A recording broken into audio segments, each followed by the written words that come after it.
बिस्मिल्लाहिर्रहमानिर्रहीम। अस्सलाम वालेकुम। तो आज हम क्लास 6 की टेक्स्ट बुक का चैप्टर नंबर 5 की एक्सरसाइज नंबर 5.2 करेंगे। आइए स्टूडेंट क्वेश्चन नंबर 1 की तरफ चलते हैं। जैसा कि हम देख रहे हैं एक्सरसाइज नंबर 5.2 और question number 1। 3 families live together in a house, यानी कि 3 खानदान एक ही घर में रहते हैं। And the daily use of milk of one family is 5 whole 1 hour 2 liters, and the other 2 families use 1 whole 1 hour 6 liters and 2 whole 1 hour 3 liters respectively। यानी कि 3 फैमिलीज हैं, उनमें से जो 1 फैमिली है वो यूज करती है 5 whole 1 over 2 litre milk. Second family use करती है 1 whole 1 over 6 litres and third family use करती है whole 1 over 3 litre milk. How much milk food are milk van supply them, यानी कि जो मिल्क वैन है वाला इन तीनों फैमिलीज को कितना मिल्क सप्लाई करेगा। तो चलो हम अपना क्वेश्चन नंबर 1 सॉल्व करते हैं students. According to our question number 1, quantity of milk use by first family.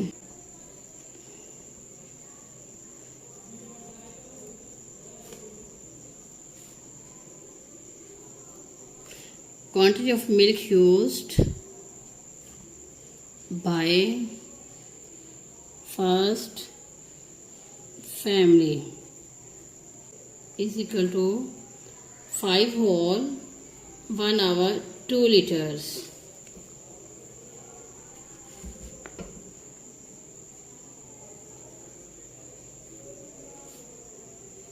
Quantity of milk used by second family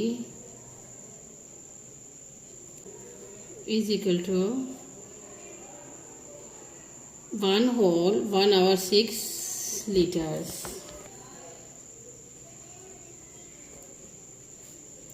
Quantity of used by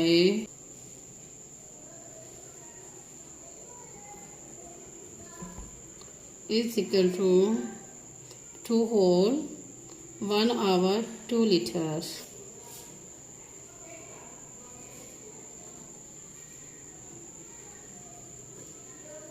Total quantity of supply milk। तो students इसमें हम अब तीनों जो उनकी families का जो supply milk हो उसको हम ऐड करेंगे। Is equal to 5 whole 1 over 2 plus 1 whole 1 over 6 plus 2 whole 1 over 3 litre. Sorry students, यहाँ पे मुझसे मिस्टेक हो गई है। 2 होल 1 आवर 3 लीटर है यहाँ पे मिल्क जी। तो ये हमारे पास है मिक्स फ्रैक्शन। तो फर्स्ट ऑफ ऑल हम इनको सिंपल फ्रैक्शंस में चेंज करेंगे। 2 into 5 add 1 is equal to 11 over 2 plus 6 into 1 add 1 7 over 6 plus 3 into 2 add 1 7 over 3। तो स्टूडेंट्स इनको हम सिंपल फ्रैक्शंस में चेंज करने के बाद हम डिनोमिनेटर्स का एलसीएम लेंगे। इनका एलसीएम लेंगे हम 2 6 and 3। तो 1 और 1 2 3 और 6 वही 3 हम एज इट ऐसे नीचे उतार लेंगे। अब उनकी 3 के टेबल पे जा रहा है, डिवाइड हो रहा है 1 3 1 और 3 1 और 3। तो स्टूडेंट्स अब हम ये जो हमारे पास इनके फैक्टर्स हैं इनको मल्टीप्लाई कर देंगे। 2 × 3 इज इक्वल टू 2 × 3 6। तो स्टूडेंट्स अब इसका एलसीएम डिनोमिनेटर्स का हमारे पास आ गया है 6 जी। तो स्टूडेंट्स हम कुछ इस तरह से अब करेंगे, जो हमारा डिनोमिनेटर्स है एलसीएम और इधर जो हमारे डिनोमिनेटर्स है अब हम इनको डिवाइड करेंगे। Suppose 6 divided by 2 × 3 is equal to 6। तो स्टूडेंट्स जो हमारा ये होल नंबर, इस होल नंबर को हम न्यूमरेटर से मल्टीप्लाई करेंगे तो हमारे पास क्या आ जाएगा 33 प्लस अब हम 3 2 और 6। तो स्टूडेंट्स एज यू नो जो हमारा आंसर आया इसको हम नंबरेटर से मल्टीप्लाई करेंगे। 7 multiply 1 is equal to 7 plus 7 multiply 2 is equal to 14। तो हम 33 प्लस 7 प्लस 14 को हम प्लस करेंगे तो हमारे पास आ जाएगा 54। न्यूमरेटर्स हमारा आ जाएगा 54 और डिनोमिनेटर्स हमारा हो जाएगा 6 से 54 को डिवाइड कर देंगे एज यू नो। 54 6 9 आर 54। तो स्टूडेंट्स ये 9 हमारा आंसर है। तो यानी कि टोटल जो मिल्क है, मिल्क मैन जो सप्लाई करेगा वो 9 लीटर्स है।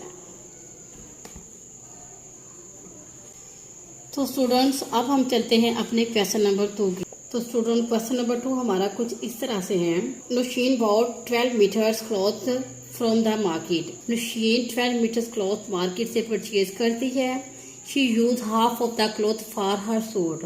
तो वो 12 मीटर में से हाफ यूज करती अपने सूट के लिए and two over third of remaining for her daughter suit. और टू आवर थर्ड अपनी बेटी के सूट के लिए लेती है। How much cloth was left with her. तो बाकी कितना कपड़ा इसके पास रह जाएगा जी। तो अब हम अपना क्वेश्चन नंबर 2 सॉल्व करते हैं। तो student total length of cloth क्या थी हमारे पास 12 मीटर्स जी। The length she use for her suit, यानी कि वो अपने सूट के लिए कितनी लेंथ यूज करती थी। यानी कि वो 12 मीटर्स के पास टोटल क्लॉथ था, उसमें से वो हाफ अपने लिए यूज करती है।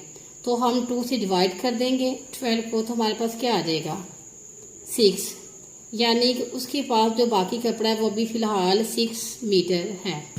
The cloth she use for her suit, यानी कि वो अपने सूट के लिए जितना कपड़ा इस्तेमाल करती है वो कितना होगा हमारे पास 6 मीटर। रिमेनिंग क्लॉथ अब हमारे पास क्या रह जाएगा। सपोज उसके पास 12 मीटर था टोटल क्लॉथ, उसमें से 6 मीटर उसने अपने सूट के लिए यूज कर लिया है। तो बाकी क्या रह जाएगा 12 subtract 6 is equal to 6 metre. The cloth she use for her daughter suit, यानी कि अपनी बेटी के सूट के लिए उसने जितना कपड़ा यूज किया। तो बेटी के लिए उसने अपने यूज किया था 2 आवर 3 मीटर। तो स्टूडेंट 2 आवर 3 मीटर और जो हमारे पास रिमेनिंग क्लॉथ था वो कितना था 6 मीटर। तो 3 2 are 6, 2 multiply 2 is equal to 4, यानी कि उसने अपनी बेटी के लिए 4 मीटर क्लॉथ यूज किया है। The length of the cloth left with हर, यानी कि अब उसके पास कितना कपड़ा बचा है। तो स्टूडेंट 6 मीटर जो कपड़ा हमारे पास बच गया था, रिमेनिंग क्लॉथ कितना था हमारे पास 6 मीटर था। तो 6 मीटर में से उसने 4 मीटर अपनी बेटी के लिए यूज किया। 6 metre subtract 4 metre is equal to 2 metre. तो स्टूडेंट्स हमारे पास अब जो रिमेनिंग क्लॉथ है वो कितना है 2 मीटर। तो स्टूडेंट्स अब हम चलते हैं अपने क्वेश्चन नंबर 3 की तरफ। तो स्टूडेंट्स क्वेश्चन नंबर 3 हमारा कुछ इस तरह से है। Emma required 18 hole 1 hour 2 feet long cable wire for a connection, यानी कि अहमद को 18 होल 1 hour 2 feet long लंबी तार चाहिए कनेक्शन करने के लिए। He joined 2 length of wires of 9 hole 3 hour 4 feet and 11 hole 1 hour 6 feet, यानी कि वो 2 जोड़ लगाता है तार के। एक जो है वो 9 होल 3 आवर 4 फीट है और दूसरा जो उसको ज्वाइंट है वो 11 होल 1 आवर 6 फीट है। Now how much length does he have more than the required length. तो अब उसको मजीद कितनी तार चाहिए उसको पूरा करने के लिए। तो स्टूडेंट्स हम देखते हैं अब अपने क्वेश्चन की तरफ चलते हैं जी। स्टूडेंट्स तो फर्स्ट लेंथ ऑफ वायर क्या थी हमारे पास 9 होल 3 आवर 4 फीट। तो सेकेंड लेंथ ऑफ वायर क्या थी हमारे पास 11 होल 1 आवर 6 फीट। तो students the sum of 2 wires, अब हम ये दोनों लेंथ का जो वायर्स की लेंथ अभी इनका हम सम निकालेंगे। सम हमारे पास क्या आ जाएगा 9 whole 3 over 4 plus 11 whole 1 over 6। तो स्टूडेंट्स ये है हमारे पास मिक्स फ्रैक्शन। तो फर्स्ट ऑफ ऑल हम इनको सिंपल फ्रैक्शन में चेंज करेंगे। 9 multiply 4 add 3 is equal to 39 over 4 plus 6 multiply 11 add 1 is equal to 67 over 6 जी। स्टूडेंट्स तो हमने 6 और 4 का एलसीएम लिया तो हमारे पास एलसीएम आ गया है 12 को हम 4 पे डिवाइड करेंगे तो हमारे पास आ जाएगा 3 को मल्टीप्लाई करेंगे 39 से तो हमारे पास आ जाएगा 117 प्लस 12 को हम 6 से डिवाइड जब करेंगे तो हमारे पास आ जाएगा 2 को मल्टीप्लाई करेंगे हम 67 के साथ तो हमारे पास आ जाएगा 134 जी। तो स्टूडेंट्स अब हम 117 प्लस 134 को प्लस करेंगे, जब हम ऐड करेंगे तो हमारे पास आ जाएगा 251/12। तो स्टूडेंट्स ये था सम ऑफ टू वाइड्स, इनका सम हमने निकाला तो 251 आ गया। तो रिक्वायर्ड लेंथ क्या थी?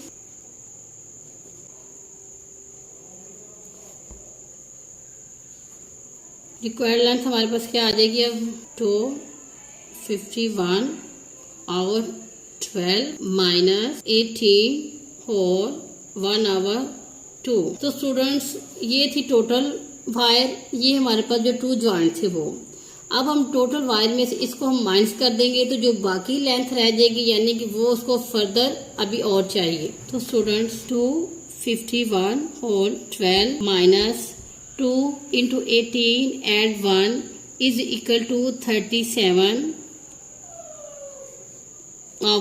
तो स्टूडेंट 2 और 12 का हमने एलसीएम लिया है तो इसका एलसीएम हमारे पास आ जाएगा 12 एलसीएम लिया है तो 12 को हम 12 से जब डिवाइड करेंगे तो हमारे पास 1 आ जाएगा। तो 1 को मल्टीप्लाई हम करेंगे 251 से तो क्या आ जाएगा 251 माइनस, जब हम स्टूडेंट 12 को 2 के साथ डिवाइड करेंगे लाइक दिस 12 डिवाइडेड बाई 2, ये हमारा डिवाइजर है। 2 6 12 तो क्वेश्चन हमारा क्या आ गया है 6। तो क्वेश्चन के साथ हम मल्टीप्लाई करेंगे 37 को। तो 37 को जब हम 36 के साथ मल्टीप्लाई करेंगे तो हमारे पास स्टूडेंट्स आ जाएगा 222। तो स्टूडेंट्स इस तरह से हम फिर 251 सब्ट्रैक्ट 222 तो हमारे पास आ जाएगा 29/12। तो स्टूडेंट 29 को हम डिवाइड करेंगे 12 के साथ तो हमारा आंसर क्या आ जाएगा 29 divided by 12 to the 24, 9 subtract 4 5। तो स्टूडेंट्स हमारा होल नंबर क्या है, हमारा क्वेश्चन 2 है, रिमेनिंग हमारा क्या आ गया, रिमाइंडर हमारा 5 आ गया है। तो ये 2 होल 5/12 यानी कि 2 हमारा क्वेश्चन था, 5 हमारा रिमाइंडर था और 12 हमारा डिवाइजर था। तो हमारा आंसर आ गया 2 होल 5/12। तो इट्स मीन डैट का अभी अहमद को फर्दर 2 होल 5/12 वाइड्स रिक्वायर्ड है। तो स्टूडेंट्स अब हम चलते हैं अपने क्वेश्चन नंबर 4 की तरफ। तो स्टूडेंट्स क्वेश्चन नंबर 4 हमारा कुछ इस तरह से है।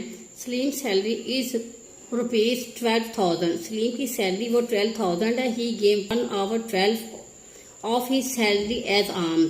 तो वो अपनी सैलरी में से 1/12 खराज करता है। Half of the remaining of for house expenditure यानी कि जो रह जाता है उसमें से वो हाफ जो अपने वो घर के जो अखराजात उसके वो होते हैं। And 2/5 of the remaining as डेब्ट। फिर जो रह जाता है बाकी सैलरी में से उनमें से 2/5 वो जो उसके ऊपर कर्ज होता है वो अदा करता है। What is the remaining salary with him. तो उसके पास बाकी सैलरी कितनी रह जाएगी। तो चलो स्टूडेंट्स अब हम अपना क्वेश्चन नंबर 4 सॉल्व करते हैं। तो स्टूडेंट्स एज यू नो कि सलीम सैलरी क्या थी, सलीम की सैलरी थी टोटल 12,000।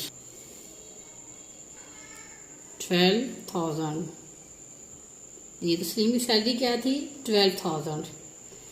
ही गेव्स एज आर्म्स वो खैरात करता है, ठीक है। तो खैरात कितना करता है वो अपनी सैलरी में से 1/12। तो अपनी सैलरी में से वो 1/12 आर्म करता है, खैरात करता है। तो 12 से डिवाइड हो गया। बाकी हमारे पास क्या बचा है, तो हमारे पास क्या आ गया यहाँ पे 1000 आ गया। तो स्टूडेंट्स मीनिंग अमाउंट क्या रह जाएगी इसकी, यानी कि 12,000 में से वो 1000 खैरात करता है तो उसके बाद बाकी क्या बचेगा 11,000 जी। तो स्टूडेंट्स अब क्या आगे वो कह रहे हैं जी हाउस एक्सपेंडिचर। इसके हाउस एक्सपेंडिचर क्या थे स्टूडेंट्स, वो थे 1/2। तो यानी कि अब 11,000 में से वो 1/2 अपने हाउस एक्सपेंडिचर करेगा। 11,000 मल्टीप्लाई 1/2। 11,000 को हम 2 से डिवाइड करेंगे तो हमारे पास आ जाएगा 2 5 द 10 1 कैरी 2 5 द 10 0 ही हमारे पास, यानी कि अब हमारे पास आ जाएंगे 5,500 5,500। अब रिमेनिंग उसके पास अमाउंट क्या रह जाएगी, 11,000 में से माइनस करेंगे 5,500, तो बाकी क्या हमारे पास बचेगा 5,500। तो स्टूडेंट्स अब 5,500 में से उसने अपने ही पेड एज डेब्ट, वो अपना कर्ज भी अदा करता है, तो उसका कर्ज कितना होता है 2/5, तो मल्टीप्लाई हम जो रिमेनिंग अमाउंट उसकी उससे हम कर देंगे इसको मल्टीप्लाई 5,500। तो स्टूडेंट्स हम 5,500 को डिवाइड करेंगे 5 से, 5 1 5 5 1 5 00 आ गया। 1100 को मल्टीप्लाई करेंगे 2 के साथ, तो हमारे पास क्या रह जाएगा, 2 के साथ हमारे पास रह जाएगा 2,200, यानी कि हमारे पास रह जाएगा 2,200। तो स्टूडेंट उसके टोटल एक्सपेंडिचर कितनी हो गई, यानी कि टोटल अब सारे जो उसने अखराजात किए वो कितने हो गए हैं। 1000 था उसकी आमद, उसने खराज किया था वो था, उसके बाद जितने भी इसके एक्सपेंडिचर हम सबको ऐड कर देंगे। उसके बाद आगे स्टूडेंट्स उसने हाउस एक्सपेंडिचर था 5,500 प्लस उसके बाद था डेब्ट उसका, वो कितना था 2,200। तो टोटल अब इसके एक्सपेंडिचर हो गए हैं 8,700। तो स्टूडेंट टोटल सैलरी में से हम इसके टोटल एक्सपेंडिचर को माइनस करेंगे, तो फिर देखते हैं कि उसके पास जो उसकी रिमेनिंग अमाउंट है या रिमेनिंग सैलरी वो कितनी रह जाती है। तो स्टूडेंट्स 12,000 माइनस 8,700, तो स्टूडेंट्स हमारे पास अब क्या आ जाएगा, उसकी जो रिमेनिंग सैलरी है, जो रिमेनिंग अमाउंट है वो उसकी रह जाएगी अब 3,300। तो स्टूडेंट्स हमारा क्वेश्चन नंबर 4 कंप्लीट हो गया है और अब हम चलते हैं अपने क्वेश्चन नंबर 5 की तरफ।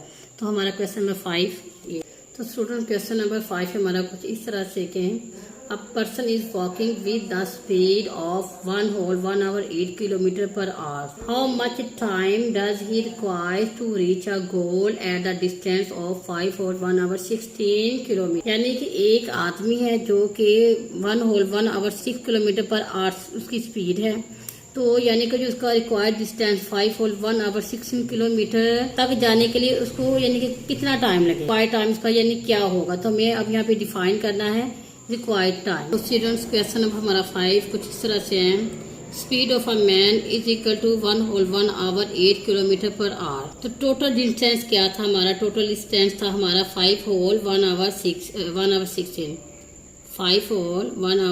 16 किलोमीटर। हमें अब है रिक्वायर्ड टाइम, हमारा रिक्वायर्ड टाइम क्या है स्टूडेंट, तो हम 1 hour 8 को डिवाइड कर देंगे 5 hour 16 के साथ। तो स्टूडेंट रिक्वायर्ड टाइम हमारा 5 hour 16 को हम डिवाइड कर देंगे 1 hour 8 से।